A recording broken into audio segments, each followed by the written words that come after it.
For today's My Tennis Journey, we welcome Katy Wilson. Following a really successful junior career where she competed on a county, regional, national stage, Katy went on to represent Derbyshire. She's now the joint county captain.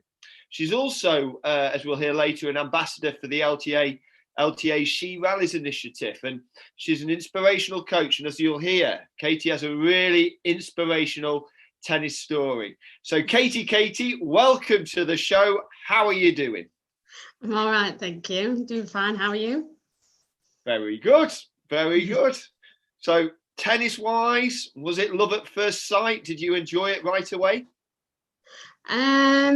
Yeah, so my mum started kind of my tennis journey.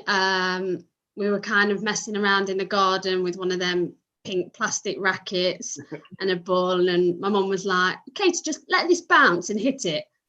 And I did, and she was like, oh, okay. And then she went, just throw it up in the air and hit it out the air, Katy. And I just kind of went, okay, yeah, and did it. So she went and got my dad and was like, should she be able to do this? And he went, I'll take her to tennis when she's 6. So that was it really, yeah. How old were you then? So I was 4 at the time, and I think my dad and family just kind of got the understanding that you don't really do that kind of sport till you're 6.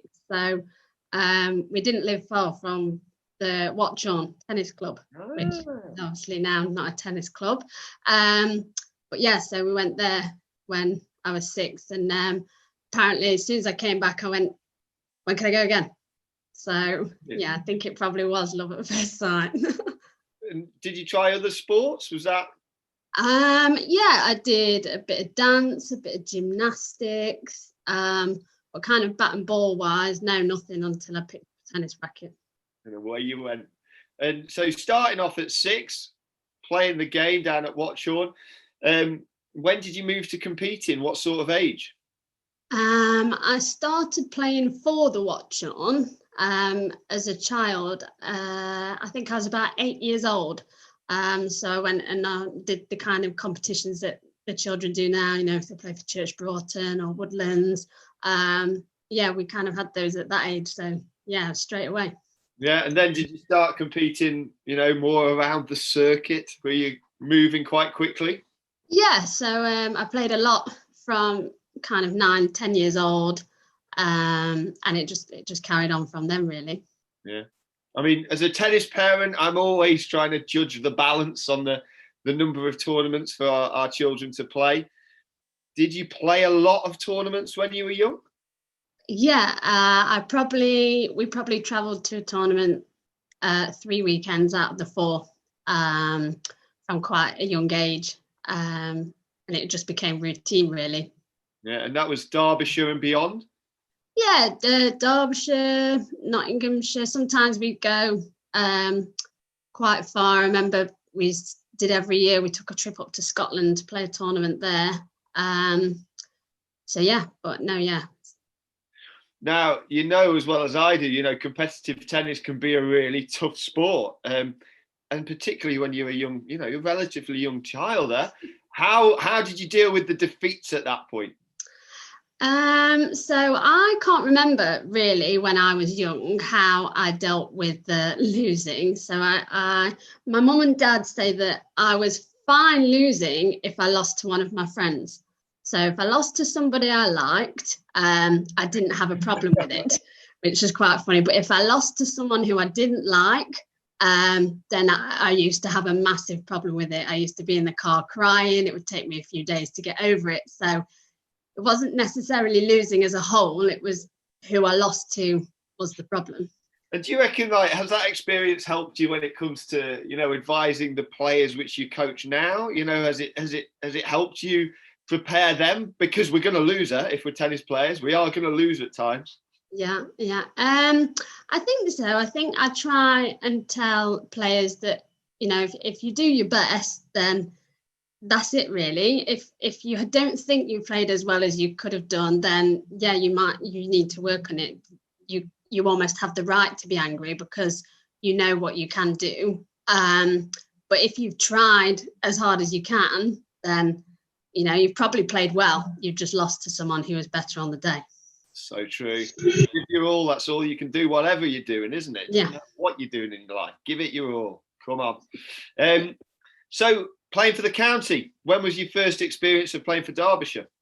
I think I was about 10. I think I played under 10s county cup, and I've played every year since then. Wow. Actually, yeah. That's amazing, isn't it? So, I mean, clearly playing for your county means a lot to you.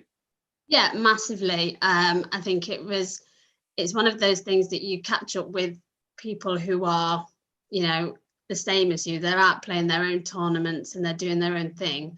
But you know that every year you will see them in a county cup team, whether, you know, they're playing that year or they're not. Some of my county team now, I met at under 12s county cup, and that's how our friendship has formed, really. Do you know, it's amazing, isn't it? The friendships that can form through playing for your county, and actually in life when you're growing up, to have a number of different friendship groups. It's nice at times just to be able to go, actually, no, I'm going to go and see my tennis mates today. Yeah, definitely. And that's something you're still doing, isn't it? With you know, those girls that you met at 12, now the women, you're still going out and hitting with them, and friendships for life, huh? Yeah. It's funny as well, because we were only saying the other day that age-wise, we're not all exactly the same age. You know, Mills is a little bit younger, Louise and that are a few years older, but because we've all came through the same team, but we're still friends. And it's funny because like we'll be celebrating birthdays that were, you know, 3 years younger than us, but that's how it is. So important as well, because tennis can be such a gladiatorial sport, yet to get to come together as a team, you know, this stuff's important to play with these guys, isn't it? So you're not always playing against them, you're on the same team. Yeah. Proudest moment as a junior player is the one that stands out? I had a really good year in 2010, I think. I had a really good summer. I won a bunch of tournaments, beat people I shouldn't have beaten. And then at the end of the year, obviously the end of summer's always county closed. And that year kind of topped it off because I went and won the Brammer. So that was the year I got the Brammer trophy. And yeah, it was, great year, but that was probably the icing on the cake, really. You look back, I know when I was doing my research for this interview in 2010, you really won everything. You know, it was tournaments where you were playing regional, national ranked players, and you were just winning. What was so right for 2010? You got to bottle it. And what was it? Yeah, I have no idea. I was talking to my dad. I was like, "What did we do? Anything different that year?" And he was like, "No, you just played a lot." And I think by that point I'd kind of really almost stopped cruising, like stopped thinking, oh, it's just another tennis match. I got this kind of need to want to win and want to prove, you know, that actually, I am up there, I am at that level. So I think that's all that happened, really. But yeah, it was an unbelievable year, really. There's a coach I really respect called Alistair Hyam, and I know he's written a lot about momentum, and you see it in other sports, don't you? Once you build momentum, you keep winning. You can keep winning. You just get into gear and away you go. Yeah, brilliant. Definitely. I mean, all the way through this, Katy, I mean, I only really sort of found this out more because of the research I was doing, but all the way through these incredible achievements, you know, you had cystic fibrosis. You know, it's a condition that causes a persistent lung infection. I mean, how hard was it to balance managing having cystic fibrosis whilst competing at a really high level of tennis?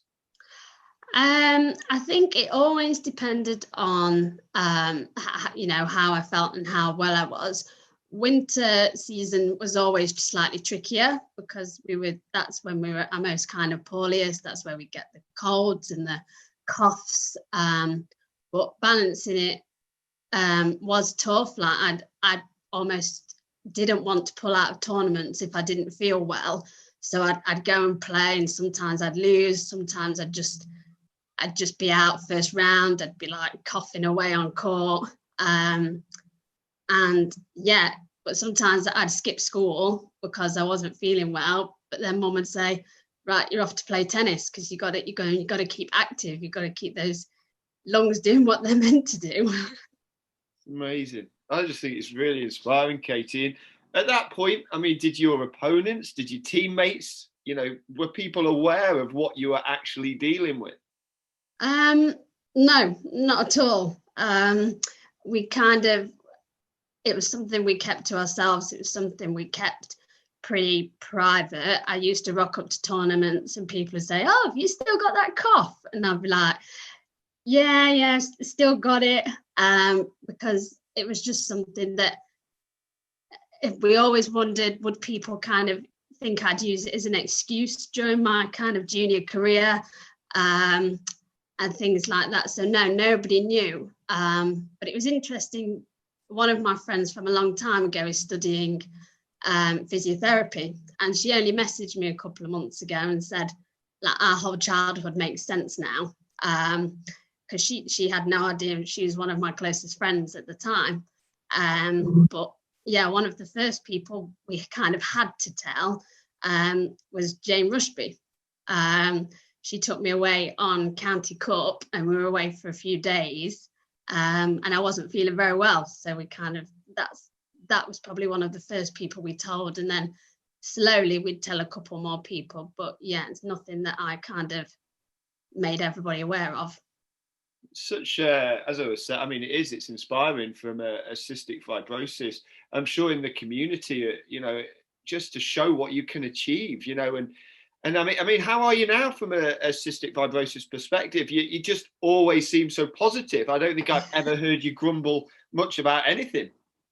Yeah, I'm fine. I was never a severe case. It would affect me sometimes, but as a whole, I was generally a healthy person with cystic fibrosis. We have a new drug that has come out a couple of months ago that me and my brother are on. And, it's actually increased their lung function. So yes, I'm doing absolutely fine. Yeah. Good to hear. Come on. Amazing. So coaching, you're now a successful coach. Is that something you always wanted to be, when you went to that careers officer at school, where you're like, tennis coach?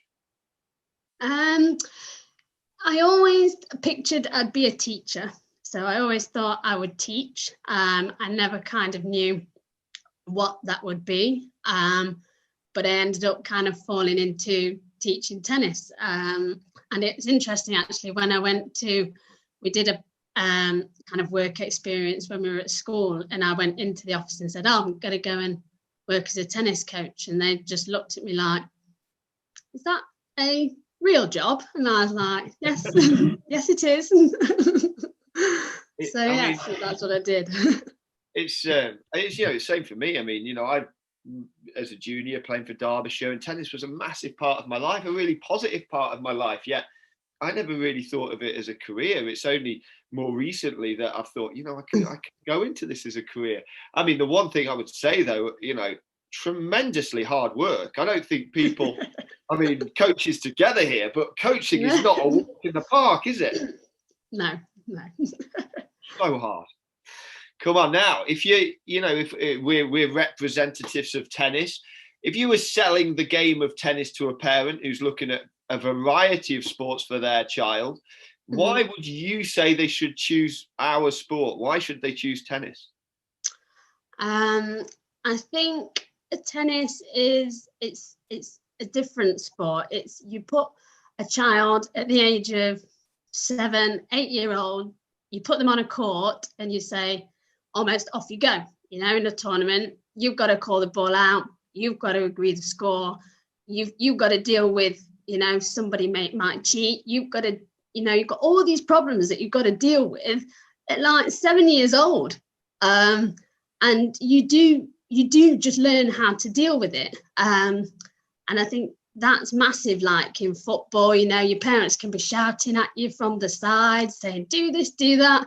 You know, your parents aren't allowed to speak really during your tennis match. They can't offer coaching, nothing. So it is quite isolating being put on your own on a tennis court, but it really does open your eyes on how to deal with things on your own. Massively. You're learning about life. I think that's a fantastic answer, Katy. And I think you're learning about life. You know, when you're put on that court, if you have to focus, on what you're doing. You have to try and be organized.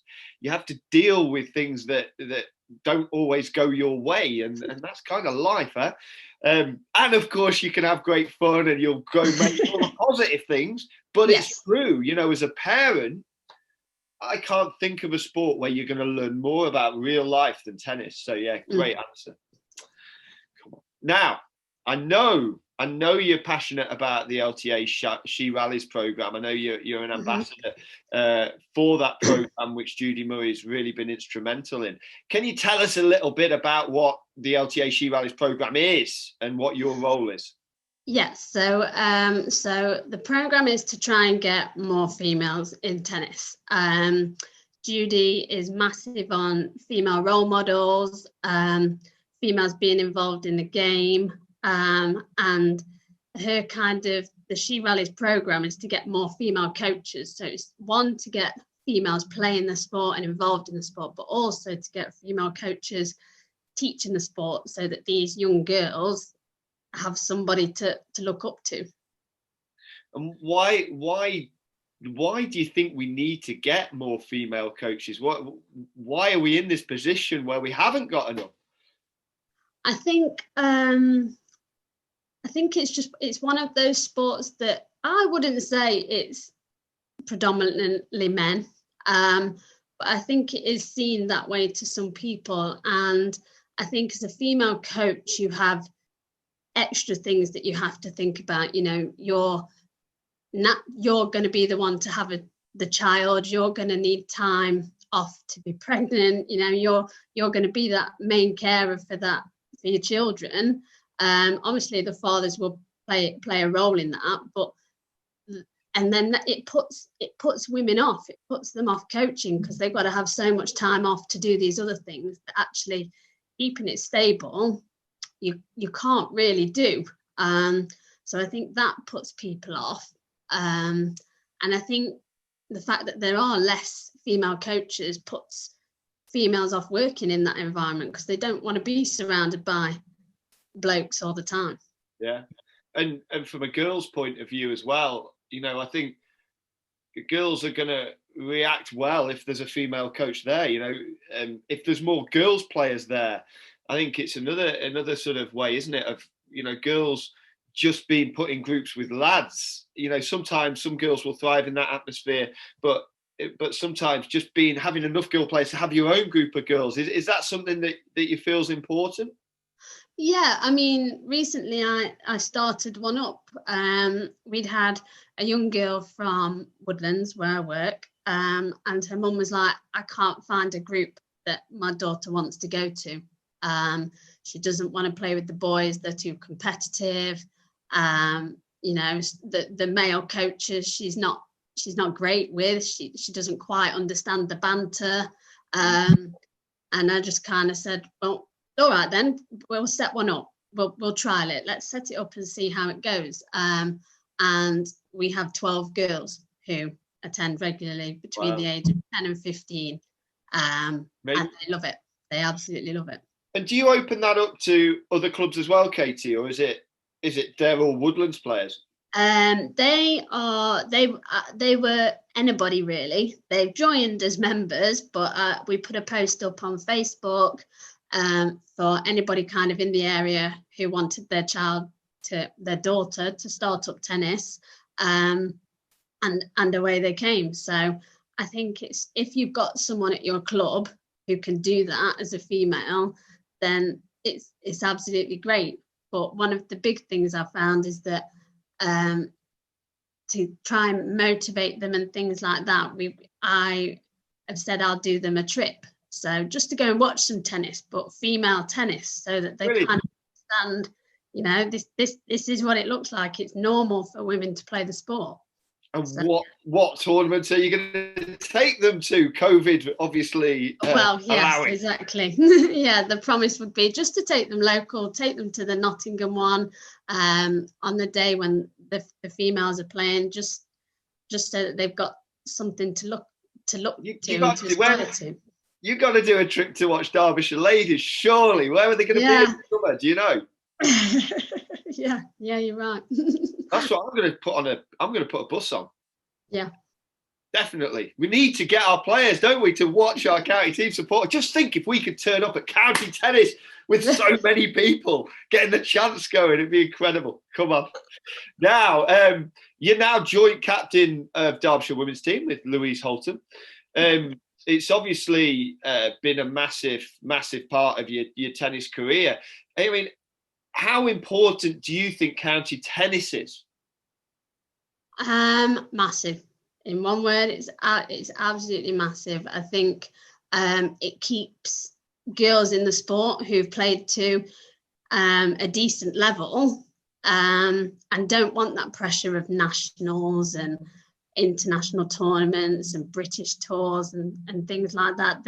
But they want a level of competition, and county tennis is that way. You know, there's still the element that it's fun, that we're there, you know, for a week away, but it's amazing that when we get there, the passion to win is just ridiculous. You know, we're egging each other on. We're playing like 3-hour matches. Some of us, you know, only play those few tournaments a year. We don't massively play any extra tournaments, but we'll train for county week. And then, yeah, it's massive, especially to be there with your mates who you've known for however many years.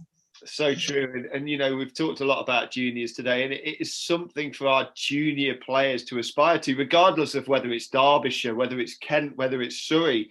If you're a county junior, you can aspire to play for your county team, you know. And is it a realistic goal to aspire to be Wimbledon champion? Well, maybe for some it is, but for others to be able to aspire to play for your county, it is an incredible thing. What's your proudest county moment, Katie? I know you've had loads, but as an adult player, what's been your proudest county moment? Our proudest one as a team, and mine personally, would have been, we played one Winter County Cup a couple of years back. I think it was 2016, and we won Div 3, so we got put up to Div 2. Now, we can't remember a time when we did that, and it was a year where, you know, we were all still playing a bit of competitive tennis, but nothing major, and it was at Sheffield, so it was pretty local as well, and it was just brilliant. We finished the day and we were like, no way we're in Div 2. Like, we've lived in Div 3 and Div 4. And what was also funny is that, you know, we're always communicating with the men on their county, you know, on their county weekends and county week. And it was the one year that I think they came down as well. So they were coming down to Div 2, or they might have even been going down to Div 3, but we were in Div 2. So there was still that kind of rivalry there between us, like, well, we're in Div 2. So yeah, it was. That was probably the best one. And it's what a feeling, eh? When as a team you win, it's anyone who's played a team sport and succeeded, the feeling of elation, of buzz, of being with your mates, it's incredible, isn't it? So you're now you're a student at Nottingham Trent. How have you found tennis at a university level? It's interesting, really, because I didn't kind of go to university the traditional way. I didn't come out and do my A levels and go to uni. I spent a few years coaching, and then thought, you know, I want to do something else as well. I want to almost like a backup plan, maybe. And so I went to university, but funny enough, I went mainly to play tennis. I had a couple of years where I hadn't played much. I just, you know, did the county stuff. and I thought I'll go and play again. And the buzz I got from it was just ridiculous. We were playing a tournament every week. I was training 2 to 3 times a week, and the standard was great. We used to hit in with the boys, and the girls, and the teams we played. We went up a division after the first year. So I really went to uni just to have a go at the tennis again.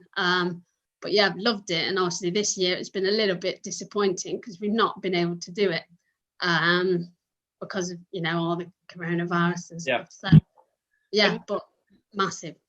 And lots of people, friends of yours have chosen to go the American route, and you can have an unbelievable time in American university. What a setup. But it sounds like from the days when I was a university student, quite a while ago now, but it sounds like tennis in the UK has come on at a university level. Have you found, you were saying it's good competition? Is it, the level's good? It's not professional, is it? But they're serious about it. Yeah, no, it is. And I think we've almost kind of copied the American way a little bit. I think tennis in the UK university wise is becoming bigger and bigger and bigger. We have the kind of leagues that are going on, but then one of the biggest things is the BUCS individuals. So you go and compete for your university, but you compete against the best in the country, and it's a real eye opener. And we actually get quite a lot of American students coming over to do their masters here, and then they obviously take the level up because they're used to massive crowds and big events from back there. So yeah. And how have you got on in the BUCS uni tournaments? Have you had some success there? I have, yeah. 2 years ago, I had to qualify. I did the qualifiers for the nationals. I got through to the main draw.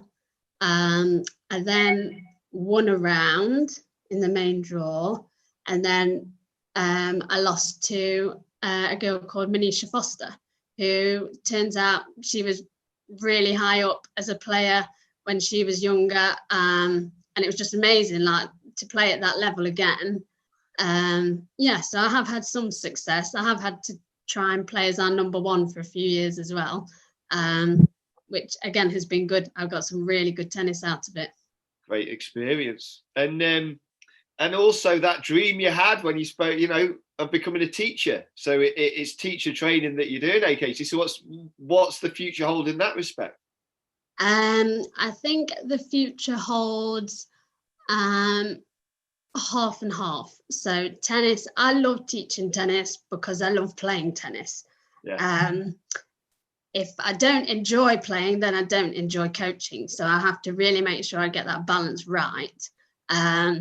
And having a backup of a bit of teaching in a school will also help me to keep that balance. And I actually found that when I was teaching tennis, my kind of favourite children were the younger age, 5-year-olds, and that's the area of teaching that I will go into purely because of enjoying teaching them at that age of their tennis. So brilliant. And whichever school you end up at, or schools you end up at, I'm sure there'll be a thriving tennis scene. Watch this space, huh? Now, one question for you. 2 more questions to go. If you were placed in charge of the game of tennis around the world, you're in charge. You can do whatever you want. What one thing would you do, and why would you do it? If I was in charge of tennis, I would find a way to make those middle rankers to be able to give them the opportunity to match what is going on at the top level. So, for example, the LTA sponsor players who meet a certain criteria, which is great. But if you're just off that, trying to get into that next level is so hard. So almost finding a way to provide some funding to those people who are at that kind of middle level, might play nationals, might be really high-end county players, but just need something else to get them up another level. And then I think we'd see a massive kind of increase in people playing at that high level, especially British players. I think that would be what I would do, is somehow find a way to get them some funding and plan to go up. You've got my vote, Katie. I mean, if we think about, we even in Derbyshire, we've seen players who, are ranking quite high in Britain, but they can't make a living out of the game. Now, if you're a top 10 footballer in this country, you are making a phenomenal amount of money. And fair play to them. If you're top 100 football player in this country, you are making a phenomenal amount of money. Top 1,000, you're doing okay. Yet when it comes to tennis, if you're a top 10 British player, it's not that amount of money. If you're a top 100 British player, well, you're not going to be making that much money from the game. So it is, I think, something that let's hope that money can in time flow down, find a way, because it will keep players in the game for longer, won't it? Mm-hmm. Yeah, definitely. And the very last question for you today, if you could go for a drink with anyone, alive or dead, who would it be and why? I would go for Kate Middleton. Oh. Yeah. So a couple of reasons is, one, we always see her at Wimbledon. She's always there watching the tennis in the Royal Box. Two, she does, her and Prince William do a big thing on mental health in sport, especially in footballers, I think it was. And she also has a passion for trying to help young children get the best out of their life from an early age. So they kind of tick all my boxes that I, appreciate and that I'm aiming for as well. But also she's a female, and she's a great female role model. And I also think that maybe that funding we were on about earlier, if we can get Kate Middleton on board, then we might get somewhere.